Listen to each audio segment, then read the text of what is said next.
Hello, Reverend Sackett. I feel like a broken record sometimes in the videos that I keep making, where I keep repeating myself about the same concept over and over and over and over and over again. This concept about recollection of the past and focusing on adolescence and all that. It's really a thing that I have just with me. I don't know if anyone else really identifies with it. I don't think they do. People don't tend to be as emotional as I do about things. I mean, everything for me is like a river of time and emotion.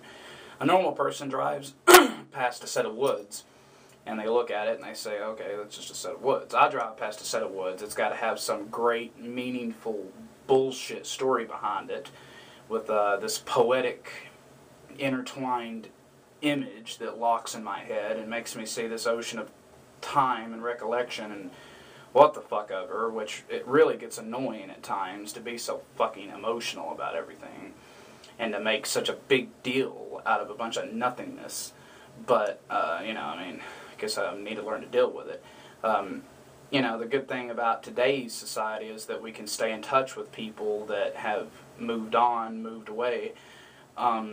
Sometimes it gets difficult because, I still live in the town that I grew up in, and I'll always live here, more than likely.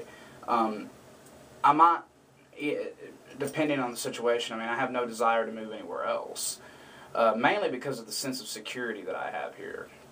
I know the area, and even though there really isn't any family to fall back on, there is family, but there's really no one to fall back on financially. It feels that way, so I have more security here than I would if I moved up to bumfuck Egypt. And I think that people get the wrong impression when they're growing up. Everyone has this image in their head of getting away from where they're from. That seems to be the key to success, to move away. You don't want to be where you're from. You don't want to be where you're from. You want to get away. You want to get away. But, I've gotten away. I've done it. I've been there.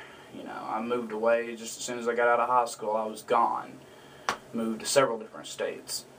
And I found that until you're willing to come to terms with your own problems and settle yourself, moving away is not going to do a damn thing.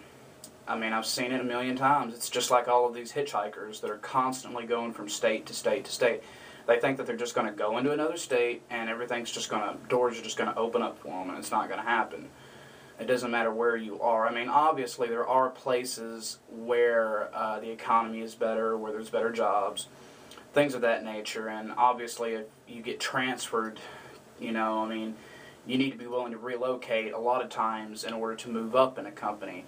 Because if you're working for a company and you plan on moving your way up, there does come a time and point where you have to be willing to relocate in order to further your career. But that mainly applies to the retail industry and, some industrial jobs, whatever the case may be. But, it does get tough because, there's people that I went to school with, that I grew up with, that are not doing so good. And then there's people that are dead and gone, committed suicide, overdosed, whatever. And then you have people that are doing very well. A lot of people I went to school with have become teachers, they've gotten married, started families. And, they seem to be in pretty good positions, so to say, at the time.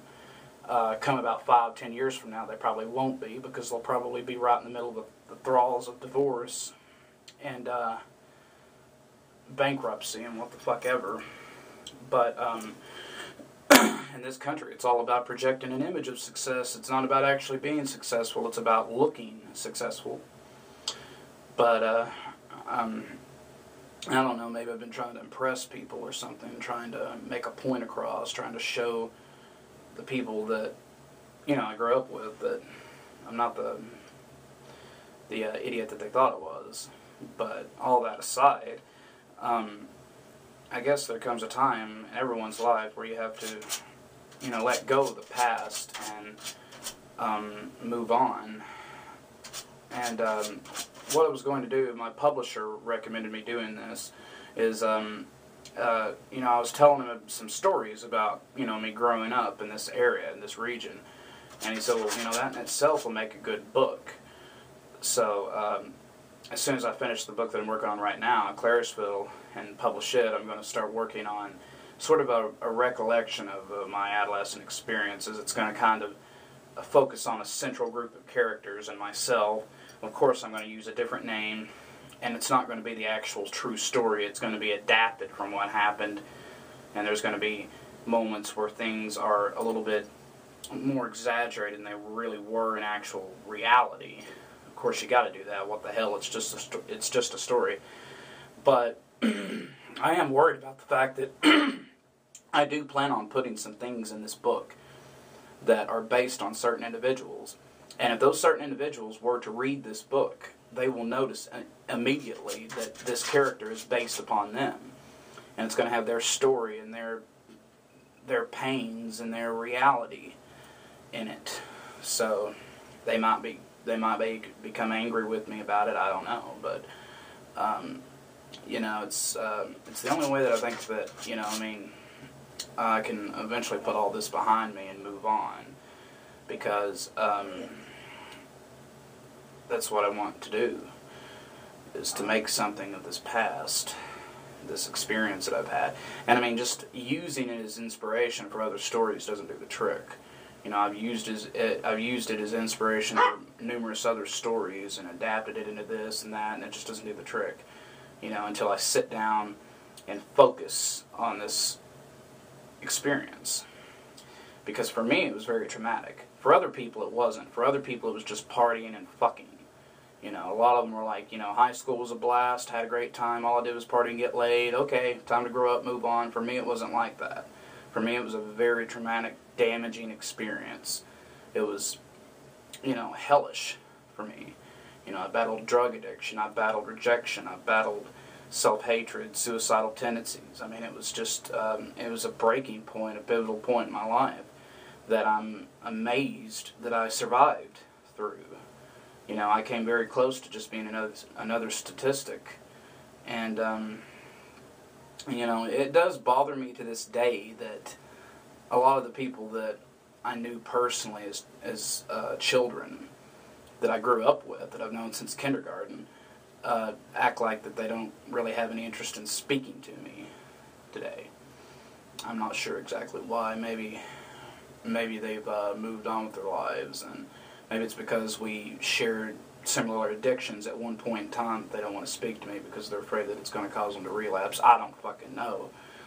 I was a drug user at one time. I'm not anymore, but I was. And I've never been one to experience regret. I've never been one to experience shame. And only recently has that come to pass because of one person that's re-entered my life.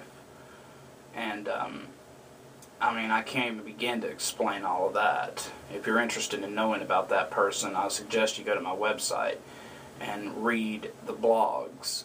I never named this person, obviously, because they don't want their name mentioned, but they have absolutely no idea how much of an impact they've had on my life and how much they run through my mind constantly. But they do. And obviously I don't want them to know that, because they're probably going to think that I'm a stalker or obsessed with them or whatever. But the fact stands and remains. It's inescapable for me. So, I'm not going to try to manipulate the truth and try to make it something that it's not. So, I don't know if any of this makes any sense, but if any of you have experienced what I have, then maybe you can synthesize with me in some sort of a way.